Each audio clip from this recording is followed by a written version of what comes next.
how many of you are new to to the position of leadership that you're being invited to serve in now? Just raise your hands. That's great. Welcome aboard, and look forward to serving with you.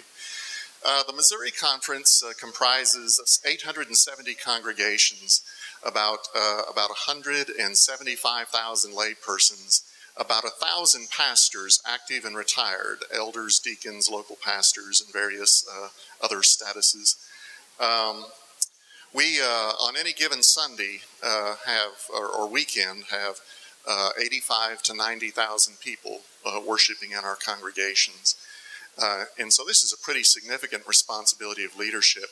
And there are thousands, literally thousands of community ministries that are sponsored and led by these congregations that affect tens of thousands, hundreds of thousands of people in the state and around the world. And then there's all those ministries we do together, the Mozambique Initiative and Festival of Sharing and I mean, I could just go on, disaster response type ministries, and there's all the United Methodist women's programs, and United Methodist men's programs, and youth ministries. There's all the mission trips and the camping program and the youth ministries. It's pretty awesome to get that kind of overview of just how huge and expansive our ministry is. We, a United Methodist University that we're related to it and is an offshoot of our ministry, and a United Methodist Seminary, St. Paul's School of Theology, and you just look at the range and scope of our ministry, and it's just it's wonderful, and folks, we can't take this task lightly. Whatever position of responsibility you've been entrusted with, I hope you take it prayerfully and humbly, and with a sense of purpose, because this is a huge trust that has been handed to us. On the other hand, if you've been a part of the conversation for some while, you know that things are not all as they should be in terms of some of the long-term trends in the United Methodist Church and also in Missouri.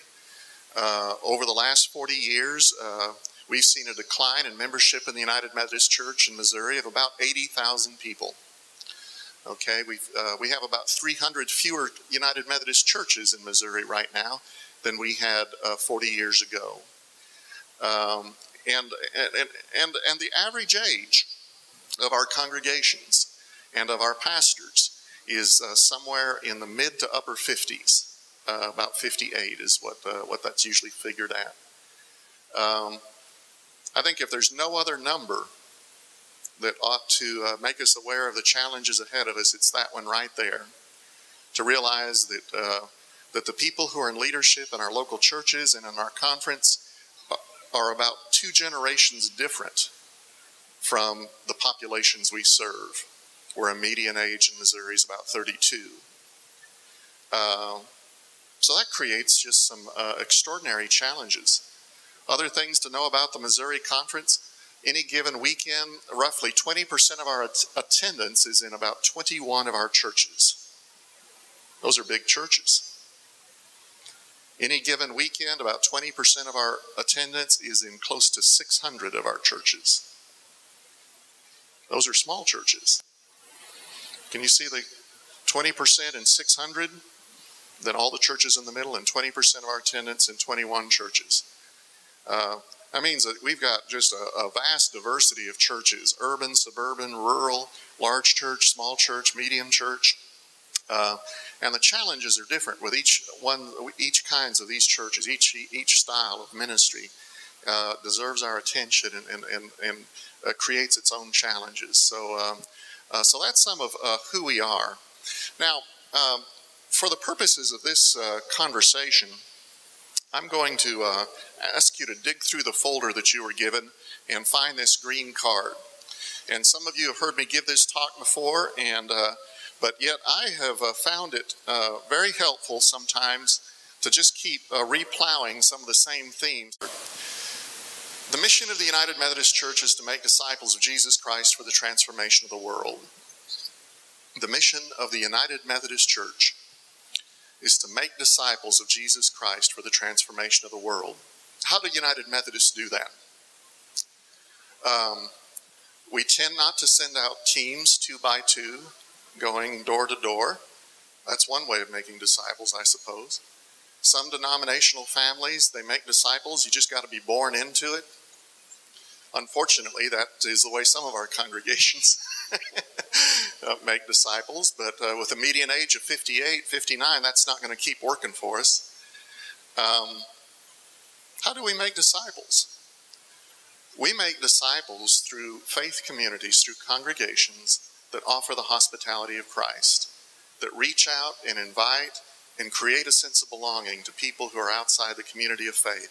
And then by offering worship that helps them grow in their faith and help worship that God uses to help change their hearts and minds, and through ministries in these churches like Bible studies that help people grow in faith, grow in grace and in the knowledge and love of God, and through congregations that direct their energies and remind them of the call and claim of God on their life to make a difference in the world through risk-taking mission and service and through opportunities to give back.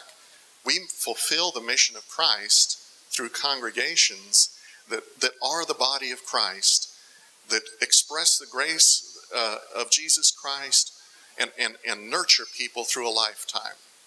And sometimes our congregations, God is able to use a congregation to reshape someone's life through 35 years of their involvement in that church. And so they become a different person through these ministries as God shapes them through the worship, through all those hymns and all those songs and all those sermons and all those mission projects and stuff. They become a different person. And other times our congregations has 5 years to work on somebody, and sometimes we have 5 weeks, and sometimes we have 1 worship service. But the task is the same. How do our congregations have that vision of Christ, to fulfill the mission of Christ, to be invitational, hospitable, to express the grace of God, and then provide the arena where people can grow in their knowledge and love of God and can begin to serve God by serving the world. So we fulfill that mission of Jesus Christ, to make disciples of Jesus Christ for the transformation of the world. It happens through congregations. Sometimes I think I ought to write a book about that, but I'm glad somebody read 5 Practices to know that book's been okay. So if that's the overarching mission of the United Methodist Church, what's the role of the annual conference? What's the annual conference's mission? Well, on that green card across the top, it says leading congregations to lead people to active faith in Jesus Christ. The purpose of our conference is to help those congregations fulfill the mission of Christ. Now, this might just seem pretty common sense, but often operationally, the history of the United Methodist Church in recent decades has been the reverse. And that's the purpose of a congregation, is to support an annual conference. What I'm saying is the purpose of an annual conference is to strengthen ministries and outreach through congregations. John Wesley did not create congregations and faith communities in the hope that one day he'd get to have a conference, right? Instead, he created a conference because it became one of the principal tools by which he strengthened pastors and leaders in congregations for their work to make a difference in the world. So that one line needs to be very much in focus in whatever part of the responsibility of leadership in the Missouri Conference you have. That the mark of your success, of your committee or your task force or your board, after you've served on it 2, 3, 4 years, is not, do we have a good new conference program? It is not, have we hired a new conference staff member for that responsibility? The test is, have we helped a congregation, 5 congregations, 10 congregations, 50, 500 congregations to do better in their ministry in the area of responsibility that we've been entrusted? Okay? Are we strengthening congregations to the ministry of Christ? And that's our principal task. And I think we just have to keep reminding each other of that, because this is kind of a new notion about how we organize our work and how we look at what we do. And then on that green card, you'll see 5 expectations. These came as the result of about 18 months of deep conversation with lots of laity and clergy in this church that took place 7 to 8 years ago, the first couple of years I was here. And then this came before the annual conference, and it was discussed before that. We had a called session of annual conference, and these principles were adopted, and they've been our guideline ever since. And these expectations, the first is, this is what it's fair for us to expect of you and you to expect of us. Clergy to expect of laity, laity of clergy. Conference staff to expect of our churches to expect of the conference staff. Just throughout our system is our ministry Christ-centered? Does it derive from the ministry of Christ, and does it lead us to a richer ministry in Christ? And is it done in the spirit of Christ and in the manner of Christ? Is our ministry Christ-centered? The second expectation there is fruitfulness. Does this really make a difference for the purposes of Christ? Does it really impact people's lives? Why do we make such a big deal of fruitfulness in the Missouri Conference? It is especially in nonprofit organizations that there's a risk of not looking at outcomes, results, and impact, but instead looking at inputs and measuring success by the inputs. I tell this story, and this is about a church in another conference, of course. But I remember visiting a church one time, and Bishop, I asked him about their youth ministry, and they said, "Bishop, we think we've got maybe the best youth ministry in the state." And this was a well-to-do congregation. It was a larger congregation, and I said, "Well, tell me about your youth ministry then. Tell me about what makes it the best one in the state." And they said, "Well, we got to show you." And we go down to a new renovated part of the building where they have these youth rooms that have flat screen TVs and all kinds of special furnishings around and stuff. We did this all for the youth. And then they point out the window and they point to these 2 vans, and they say, and those vans have been donated. Those are new vans donated especially for the youth. And not only that, we searched the state, and we hired who we think is the best youth director in the whole state. And not only that, we care so much about our youth in this church. Now, this was a big, well-to-do church, that we put like $30,000 of just discretionary money for anything that the youth want to spend it on that helps, them and their ministry and that kind of stuff. Like I told you, Bishop, we think we've got the best youth ministry in the state. Now, have you noticed anything missing in that description? Well, tell me about your youth. All right? They said, "Oh, we've got about 8 or 10 that usually attend." Now, what is the fruit of youth ministry? Number one, it is fair to ask how many people's lives are we shaping?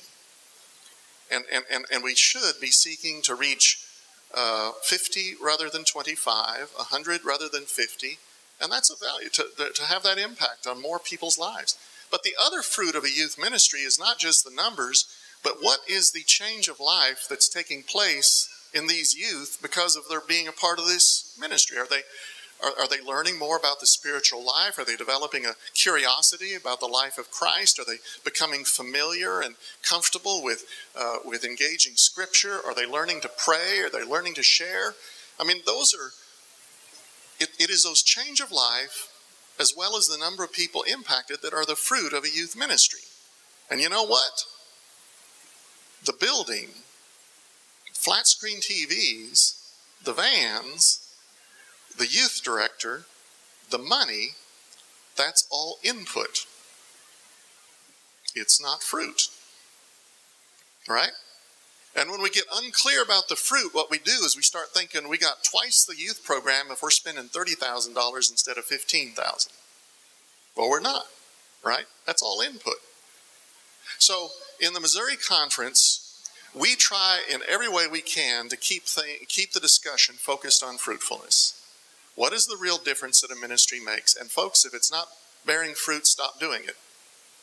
Some of you are going to be on committees and task forces that you're going to have a list of things that, that maybe that group has done over the last 4, 8, 12, 20 years. I think one of the things you're going to have to kind of be honest about is, now, which of these things are really bearing fruit? Which are the ones that we need to feed, and which are the ones we kind of need to starve or figure out how to kind of close down or start? As I heard one organizational guru say, practice planned abandonment. And that's often one of the hardest jobs of leadership, is stopping things that have been going on and to redirect it toward fruitfulness. So Christ-centeredness, but we also should expect fruitfulness. Third on there is excellence. That we offer our very best and utmost. This is not a corporate sense of excellence, like competitive, trying to outdo or one another and that kind of stuff. This is that biblical sense of excellence that has to do, as Paul says, let us excel also in this, a still more excellent way. Sometimes we have this sense that in our corporate lives, if you're a layperson or something, in our corporate lives, we expect excellence, and so we experience that in the professional world that we live in. But sometimes we think that when we volunteer for a nonprofit organization or for a church, that maybe those same qualities don't carry over. That, mediocrity is okay. That it's just a church after all.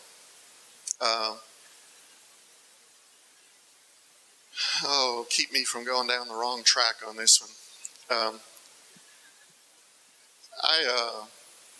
We've had a conversation with among the directors and some of the staff here about some experiences I've had in the last few months of visiting churches in Missouri. Wonderful churches, they're doing great ministry, but it comes time for a break in the meeting time and go to the restroom, and it's like a zap back to 1957, and just everything corroded and awful, and institutional green paint that's flaking off, and pipes that are dripping, and rust, and tiles that are all cut. And what I've kind of wrestled with is, if I were the CEO of Wendy's or something, I mean, that would be intolerable, wouldn't it? Just, what are we doing here? And but I don't have that same kind of influence over congregations. It's a trustees thing, and but I do wonder sometimes, where are the trustees? And where's the sense of excellence? Where's the sense that if the Boy Scouts are going to be meeting here on Tuesday night, we want to show them that we really love this place, and it's just going to be the best facility, that if the women are going to be meeting, if there's going to be a new Bible study here, that we're going to host it with excellence. They're going to see nothing but our very best. And so that excellence, I'm sorry to get distracted and off on that little tangent, but that's in everything we do. Every meeting you have, don't aim for mediocrity. Aim for excellence. The third one on there is accountability. Accountability has to do, what is it, third or fourth? Which one am I on? Fourth, there we go. Accountability, that didn't sound right. Accountability has to do with a willingness to look at how are we doing with our task that we've taken up, and to be kind of accountable for the results. Accountability was built into the very first ministries of Christ. Jesus sent the disciples out in pairs. He sent them out 2 by 2. And why did he do that? It's so that they would hold each other accountable. I like to imagine in my mind these 2 disciples heading out to a place they've never been before with a message that they're still learning because it's not written down anywhere, to speak to a crowd that is probably going to be hostile to them. And what did they talk about on the road toward that ministry? I'm going to pray for you. You go first. What were they? Are you with me? What if this happens? What if this happens? What they were doing is talking each other into things, right?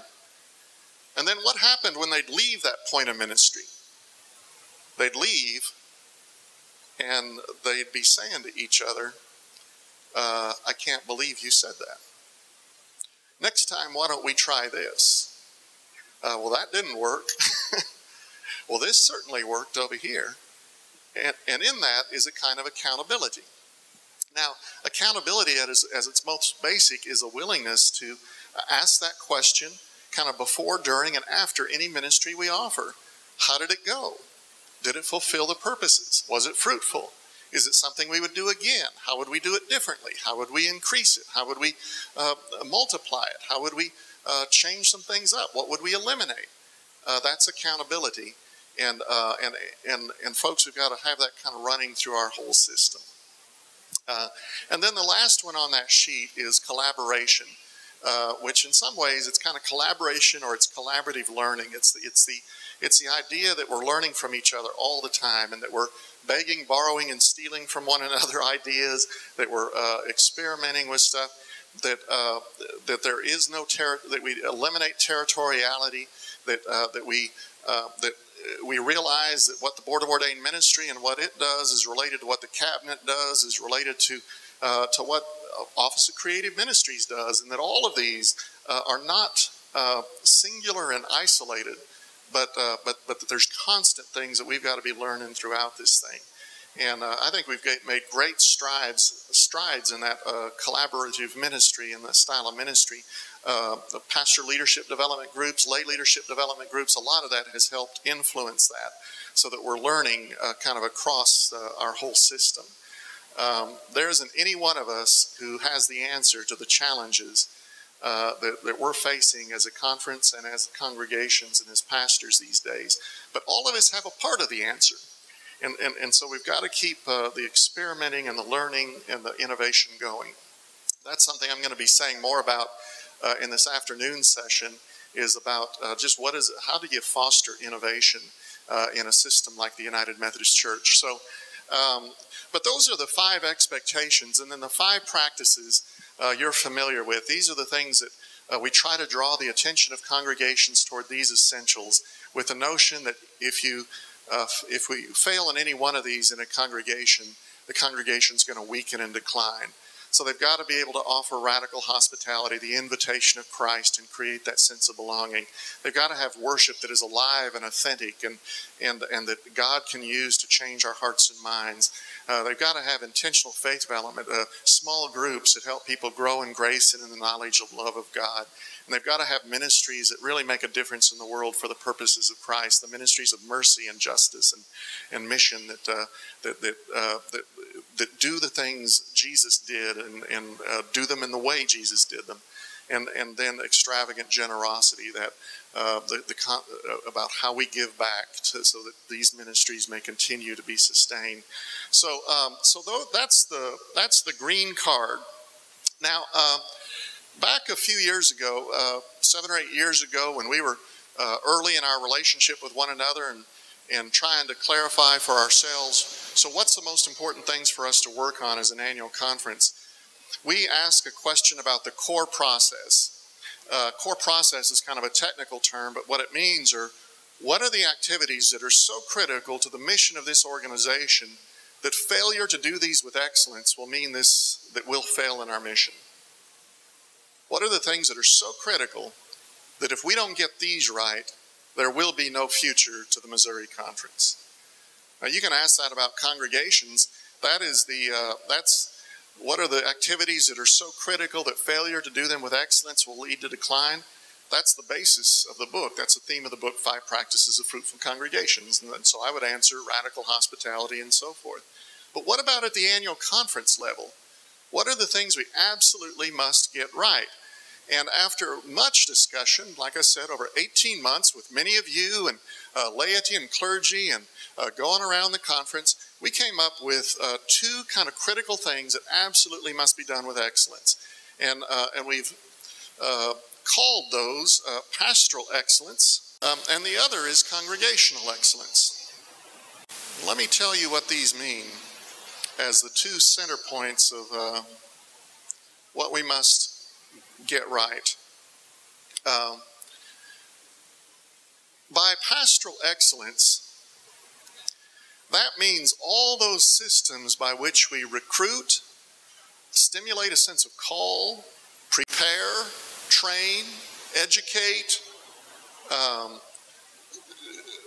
deploy clergy, evaluate, support, work toward the health of clergy, continuing education and continue skill development, and supervise, and in some instances, if things are not working out, to remove. Okay? You think about this a second. If we do not have good systems to do what I just described, there will not be a Missouri Conference 50 years from now, right?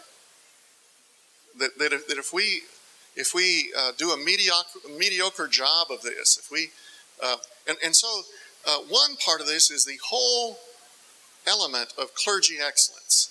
We decided that that's absolutely critical. Now the second is congregational excellence. This has to do with starting new congregations. This has to do with supporting and sustaining and fostering more vital congregations and growing congregations.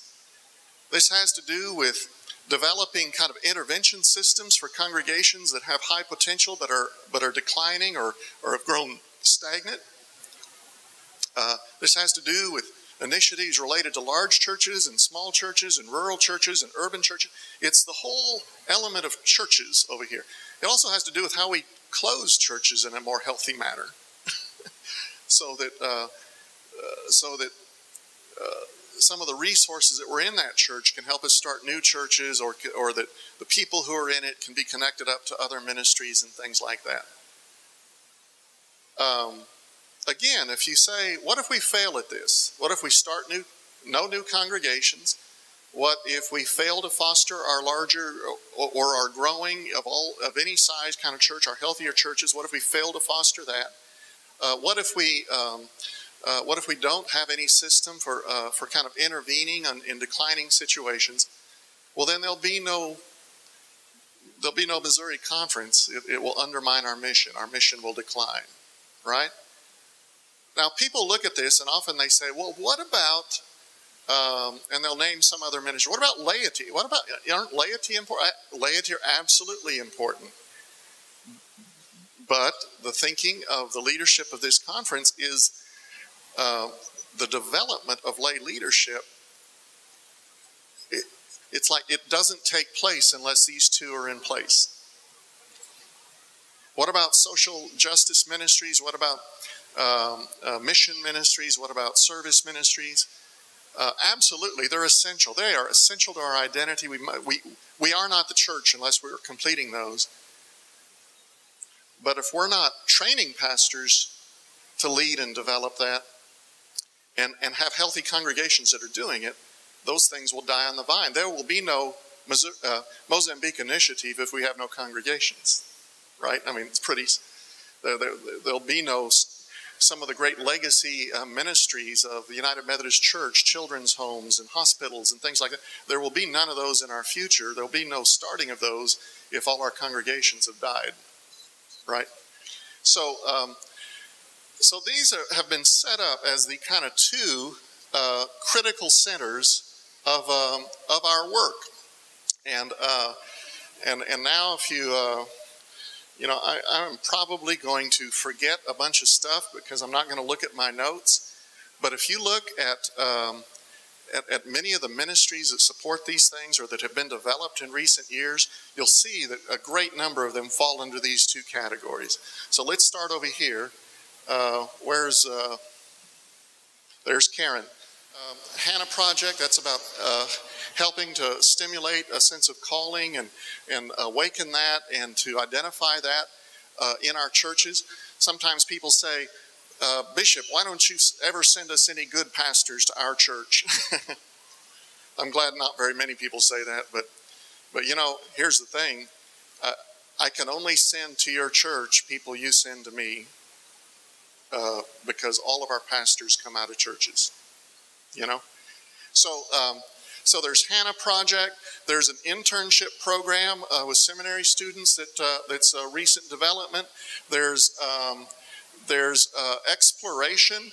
There's an event coming up in the next couple of months that brings together all those who are called to ministry. I think there's a brochure in that. There's the Candidacy Summit, which we had the first of just a month ago. There's I see where these are all connected to this entering into ministry portion of this. Then you've got residence in ministry, which is for those who have completed their educational requirements, graduated from seminary, but now they're in 2 years of kind of learning time and stuff. That falls under Karen Hayden's responsibilities too. There's a Board of Ordained Ministry and their work. There is, there is the Pastor Leadership Development Groups.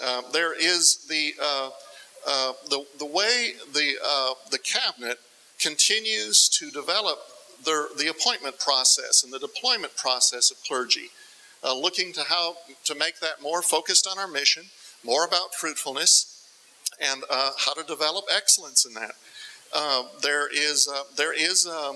I hope very few in this room even know that this exists, but there is a kind of exiting policy that is used when there are difficulties in the functioning of a pastor and it needs to be interrupted, and we start a conversation about how they can begin to move out of ministry. And so all of these things, and I'm probably forgetting a bunch of other stuff, have been innovations that we've used in the Missouri Conference or developed over recent years to support this notion of pastoral excellence. Now, on this other side, congregational excellence, it's new church starts. Missouri Conference has started 14 new congregations in just the last 4 years. We're one of the leaders in the country in starting new congregations, and we're getting better at it with a higher success rate, and we're doing it with more models than we've ever done it before. It used to be, you send somebody out on 5 acres of land to a place, he or she's never been before, and give them, X number of dollars for 3 years and say, good luck. Well, now we've got large congregations starting second sites. We've got medium-sized congregations talking about merger or relationships with other congregations. We've got churches in other conferences starting churches in our conference in a collaborative kind of way. Church of the Resurrection downtown in Kansas City. That's actually kind of like our missionaries coming back home. And then there's we're looking at congregations at all different kind of parts of the population, including some that take very non-traditional ways of reaching. So there are congregations in some of our urban areas and some of our rural areas that may never be self-sustaining with an elder, full-time seminary educated elder as pastor, but may always be a smaller entity or a network of smaller entities that maybe rely on lay leadership or on local pastors and things like that. So we've got to keep at that. Missouri Conference has a rich legacy of starting new congregations.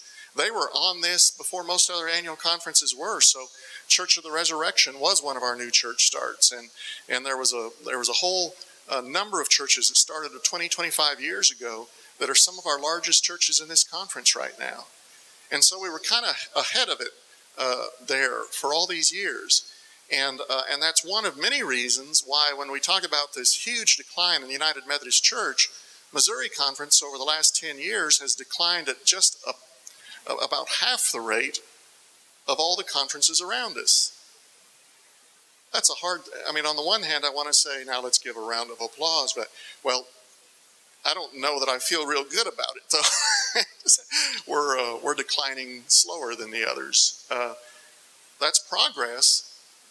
Levitt Weems recently completed an in-depth study of the Missouri Conference looking at clergy supply and congregational issues going back for 40 years and then projecting out into the future. And in terms of numbers, raw numbers of attendees, he determined that if over a 20-year period, the Missouri Conference, which has been pretty aggressive about starting new churches, if over a 20-year period, if we had started just 5 more and they had had the same success rate as the ones we did start, we would not have seen the decline that we've seen. We'd be about even to where we were 20 years ago, rather than a little weaker there. Isn't that interesting? About 1 per quadrennium more would have interrupted the decline. So new church starts is an important part of congregational excellence, and that's why you hear so much about it. But the other thing, this is where on this congregational excellence, where you have the transformation experiences and the consultations, the Healthy Church Initiative, the Small Church Initiative, each of these are in the process of kind of being reconsidered and revamped of what's the next stage, what's the next step, what is this going to look like a year or two out from this.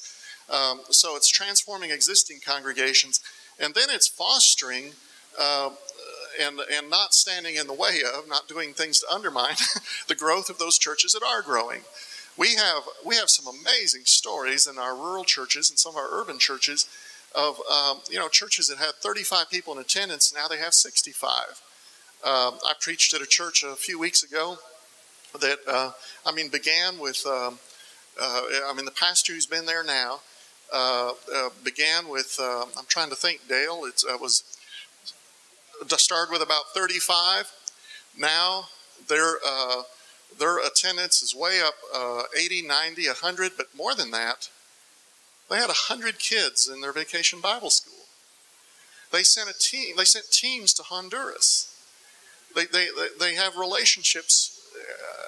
They had like youth mission teams to Oklahoma.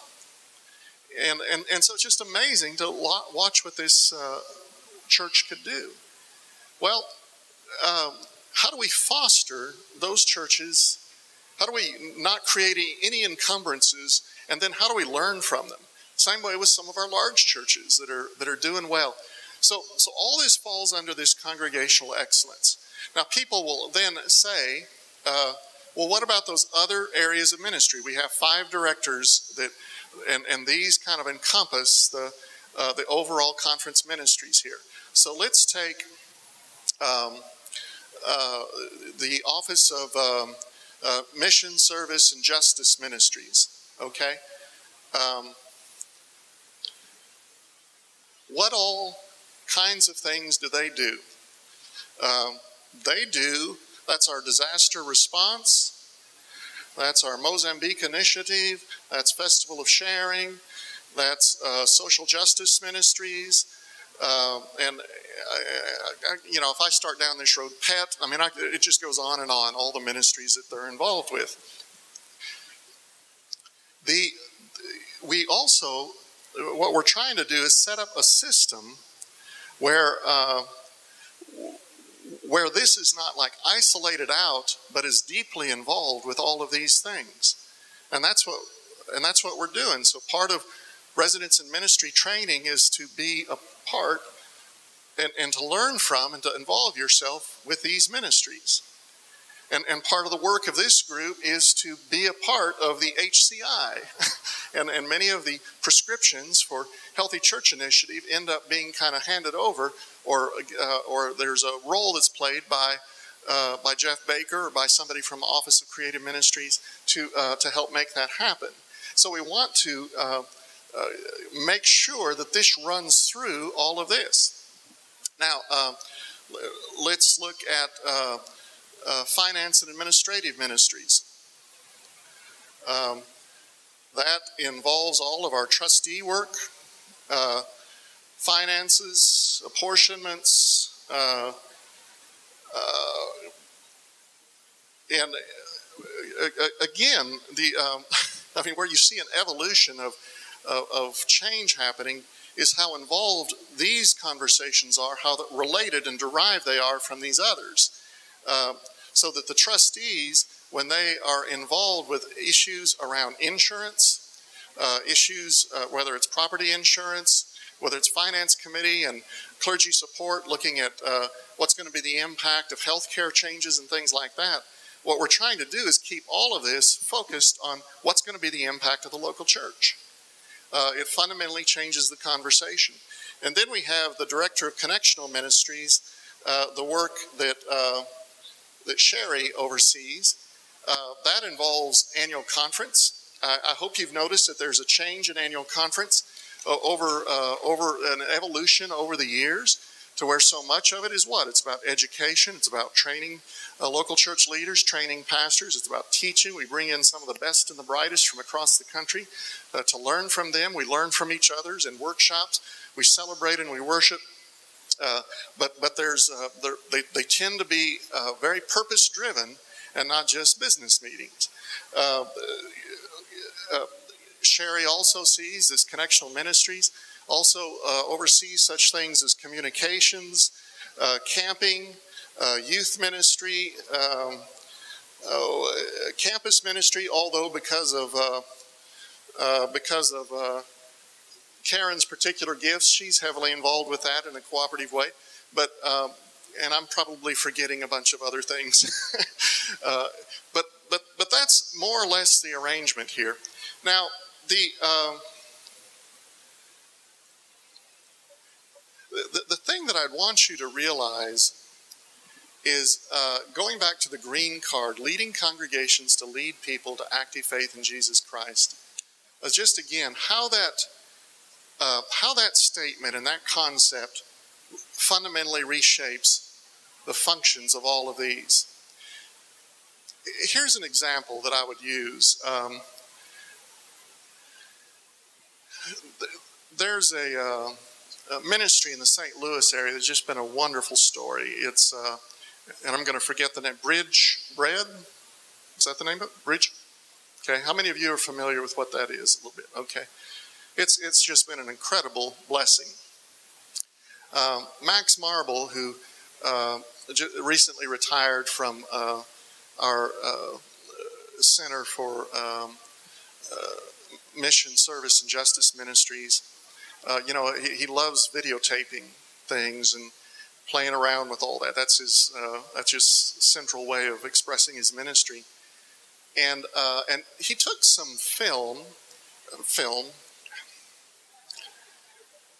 He took some video clips, some of which I think had been done by one of the congregations, but then he integrated it into some, and he made some changes himself. And he showed me two different videos back here a few months ago, and he showed it to the cabinet. And it just so well demonstrated kind of the change of focus and how subtle it is and yet how powerful it is. And one video just focused on the Bridge Bread ministry and showed those who were volunteering, those who were helping, the lives that were changed. And it was a celebration of that ministry. Okay? Maybe a 3-minute video, 4-minute video. This second video was the same length, maybe 30 seconds more is all or something. It had many of the same things as the first video, but what it did is it took the point of view of a church that had been changed by being involved with Bridge Bread. Do you see the difference?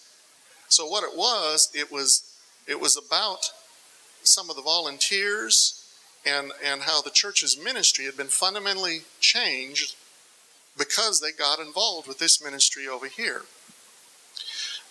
You may have noticed, you may not have noticed, but that's the same kind of shift we've done with most of our communications through what we do with the conference newspaper and things like that, as we look at it through the lens of leading congregations to lead people to active faith in Jesus Christ.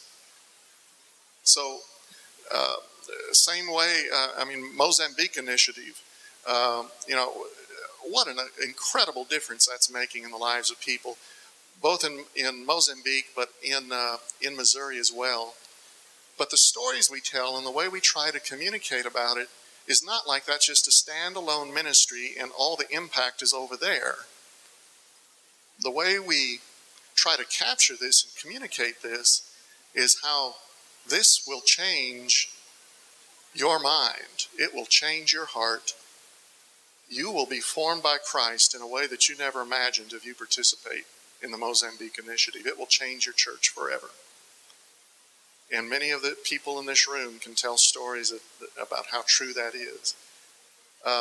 So it's not a de-emphasis on the on this part of the ministry, the ultimate outcome over here, but it is a re-emphasis on how we've got to see these things as for what they are, as ministries that can really help our congregations regain a sense of purpose and understanding and focus. Now, let me see what all we've got. We've got about 7 minutes. What are some of the challenges ahead that I see in the, or some of these are challenges, some of these are just kind of heads up stuff we're working on. This will change and evolve.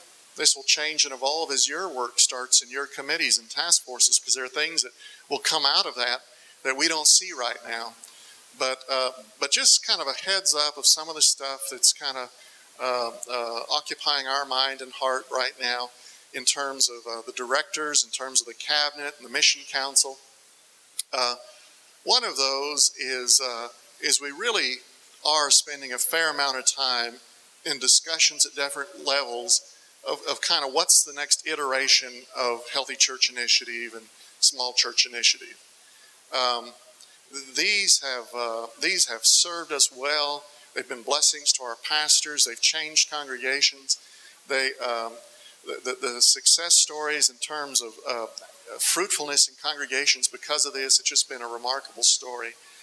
But we're also realizing that a large number of our pastors and laity and have already been a part of this. I should put lay leadership development out here as part of that whole mix there. Another, just kind of, again, for information or heads up, that's about annual conference coming up. You may remember that this last annual conference, the theme was youth, and we had about 500 youth there, and we had the street party, and we had the music, and I mean, it was great, right? You know, we didn't know what we started, and we got to say, there's no turning back now. But people loved that, and the youth loved it, and so I foresee that we're going to have a different level of youth involvement in annual conferences for years to come. But I think it's great. We have to develop themes pretty far out for annual conference, pretty far out there, not pretty far out, but out there in the future. And the one that we're looking at right now, and it hasn't been solidified, but that we're looking at is taken from the name of one of my chapters or blogs in the book, Remember the Future, and it's called Praying Hands and Dirty Fingernails. And I still am not sure that that's the best title for an annual conference, but the point is that we as United Methodists, there are two elements to our spiritual life that are absolutely critical and essential, and one of those is personal piety, personal holiness, the prayer life, the spiritual life, our relationship with God, our relationship with God through Christ.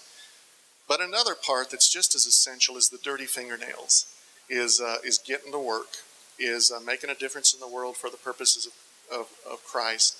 And so what I foresee will be happening at annual conference is something that emphasizes kind of both elements of this, and probably has some major work project going on during annual conference, and gives us a chance to highlight our service, justice, and missional ministries. So that's just kind of where we're going with that. We're not sure what exactly, but we're still formulating lots of stuff on that. Another part of this that will go hand in hand with that theme is some years ago we participated along with our sister conferences across the world of Nothing But Nets. Remember that? $10 save a life. It was almost effortless on our part. it stimulated such generosity that it was just humbling. So in about a 4 or 5 month period, we raised $400,000, maybe more, 450,000. And it happened without us hardly having to do a thing. I mean, there were youth groups saying, how do we help? How do we raise money for this? And so it really made a difference. Well, that program in the United Methodist Church evolved into the next stage, which is Imagine No Malaria. And the United Methodist Church has made a commitment of over $75 million for the whole United Methodist Church as our part in cooperation with other agencies, the Bill and Melinda Gates Foundation and the United Nations Foundation, other foundations like that. And the goal is as remarkable as it sounds, I almost said unimaginable as it sounds. It is a real possibility that while some of us in this room are still alive, we could eliminate malaria from sub-Saharan Africa. And the United Methodist Church will play a critical role in that. And so as so annual conferences around the country have been taking different approaches toward this about how to participate in Imagine No Malaria and doing their share of that huge, robust goal. And so what we've come to is we're going to start talking about that a little bit in the fall, but come the spring, we're going to really kind of start doing better communications. You know me well enough after 8 years that I am not now every church must do this and has to, we're going to mandate, we're going to require, that isn't the way we're going to do it. But I am going to be looking for who are the 100 churches, who are the 150 churches that want to step out front and be leaders in our conference to help us do this and take it to the max. And so I hope you'll be in prayer about that. And that'll get more specific into the spring. There may or may not, we'll see, be a trip that will involve some of the leaders of the conference to Mozambique in the spring. And then this would be a theme of our annual conference. I mean, it will be, let me say that, the theme is the other one there, but this will be one of the expressions of ministry that will be highlighted there. And we're not quite sure whether we'll be able to get Bishop Greg Palmer or Bishop Thomas Bickerton or Bishop Sally Dick. Those are the 3 leaders of the Imagine No Malaria campaign. And I don't know whether we'll get one or more of those, but we'll probably try and get one of those folks to speak with us on that. And then into the fall is when people would, if they wanted to do something kind of in their congregations, they could either lead up to it in the spring, do it in the fall, that kind of thing. But we'd like to use 2013 as our chance to really make a difference in this way. I think this has special meaning to us in Missouri because of our Mozambique initiative. How many of you have traveled to Mozambique? Did you see that, Sarah? Isn't that great? If you've traveled to Mozambique, I almost assure you that one or more of the people that you met on that trip, if it's been a year, 2, 3 years past, may have already lost their lives to malaria. I mean, some of the young pastors' spouses that I met 5 years ago, they've lost children or they've lost a spouse. And so this, because of the personal relationships that we have developed through Mozambique Initiative, I think we ought to be among the leaders in the United Methodist Church on this effort. This is a huge and robust goal, but I think it's great. As we've used that notion of accountability, looking at our programs and ministries in this conference, and as we've taken more seriously what is the proper and appropriate role of evaluation with pastors and that kind of thing that's been part of the conversation going on for years. We realize that there is another element of accountability that we haven't gotten our minds around, but that we're trying to understand how best to do this. And what am I talking about? We would like to kind of figure out some method for evaluating where are we as an annual conference and are we really working on the right stuff.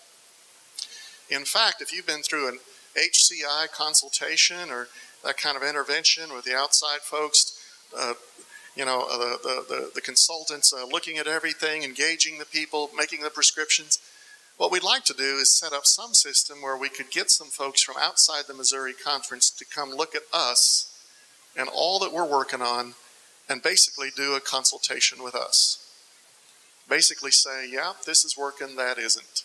You need more time on this, less time on that. You need to redirect your energies this way.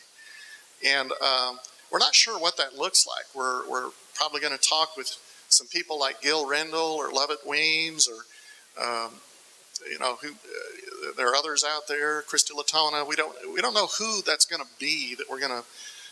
What would it look like to have them come in and look at how we're just functioning? How does the cabinet work? How does the appointment systems work? What difference is it really making a difference in the congregational level? Is it how are our mission ministries and these kind of things? And so we're kind of building ourselves up to figure out what that looks like and try to do that sometime in this first year of the new quadrennium. As part of that, we also will be doing evaluations for all of our directors and all of our cabinet. And we've done this before. It's been a few years since we did it last time. What this means, like several of you in this room will probably be contacted at some point by letter or something to give some feedback about the operation of and work of the director that maybe works in your area of responsibility. And then we'll also be doing that. We usually try to get 30 to 50 feedback forms around each director and each superintendent. And so that'll be an important part of that accountability. If you're saying, well, what about you, Bishop? I just went through one just a few months ago, by the way. But we'll sometime in the next couple of years do one for me too. The only reason for not doing it in this cycle is because literally we just did it, I think it was about January of this year or something on mine. So those are some of the things. I'm looking at the directors. Is there anything else I ought to essentially lift up at this point? As Kendall said, we've developed kind of a reputation across the country for how we approach things. I do not think we have got it figured out, but I think we've been a little more willing to try new things. Some things have worked, some things have not. But I think we've been trying. There's a larger picture here, and this is what I'm going to talk about this afternoon, of developing kind of a culture of innovation. Because we're going to have to learn how to do things differently than we've done them over the last 40 years, and that's true at every level of our ministry. That's true at how we recruit and prepare and train pastors. That's true how we develop leadership.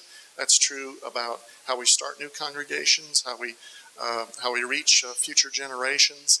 All of those things are true. The models just aren't working like they did 40 years ago. And so I think we've got to continue to cultivate that sense of innovation. We don't have it figured out, but what I have just really admired about the leadership of Missouri and the people in this room is your willingness to experiment and to try something new. And you've been willing to do that with me, and you've pushed me, and I've pushed you, and I hope that's what we continue doing through these next several years. Thank you, and God bless you, and thank you for all you do for the United Methodist Church and for the purposes of Christ. And I hope that this new leadership that you're taking on this quadrennium is something that blesses you, and that you feel a real sense of contribution, and that it really makes a difference because of your service. We deeply appreciate the time that you give to this. Thank you very much.